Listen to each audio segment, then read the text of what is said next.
திருச்சி பீமநகர் பகுதியில் பிச்சை எடுத்து கூட பொழைச்சிக்கிறேன், எனக்கு டெல்லி உத்தியோகம் கொடுக்க வேண்டாம். ஆமையா பின்ன இன்னைக்கா நாளைக்கான்ட்டு இப்படியே பயந்து சாகிறதுக்கு இந்த இங்கே துண்டை விரிச்சு போட்டு பொழைச்சிக்கலாம் அமைச்சா. நடுவர் அவர்களே, ராமனுக்கு மகுடாபிஷேகம் சூட்டுற நேரம், விழா நடந்துக்கிட்டு இருக்குது, கோலாகலமாக எல்லாரும் மகிழ்ச்சியில் இருக்கிறாங்க.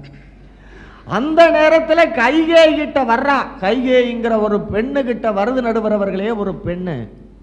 அந்த கூனிங்கிற அம்மா வந்து போட்டு விட்ட போடு மறுநாள் காலையில் மகுடம் சூட்ட முடியாம கைகேயி எப்பவோ ஒரு காலத்தில் தசரதனை காப்பாத்துறதுக்காக அந்த நேரத்தில் போய் வரம் கேட்டு, நடுவர் அவர்களே தசரதன் செத்தது மட்டும் இல்லாமல் ராமன் காட்டுக்கு போய் அங்கே பேசாமல் இருந்திருந்தா பரவாயில்ல, அங்கே ஒரு அம்மா சூர்பனகங்கிற ஒரு அம்மா வந்து லட்சுமணன் மேலே ராமன் மேலே ஆசைப்பட்டு இதை போய் அவங்க அண்ணன் ராவணன்ட்ட சொல்லி அங்கேருந்து வாராரு. அவரு புஷ்பவாகனத்தில் வந்து சீதையை தூக்கிட்டு போய் இந்த நாடே நாசமாகி அப்படிப்பட்ட போர் உருவானதுக்கு காரணம் யார் நடுவர் அவர்களே?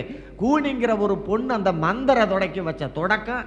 கைகேயிட்டு போய் கைகேயி மூலமா சீதை மூலமா சூர்பனகன் ஆகி இந்த நாடே நாசமான வரலாறு இல்லையா நடுவர் அவர்களே?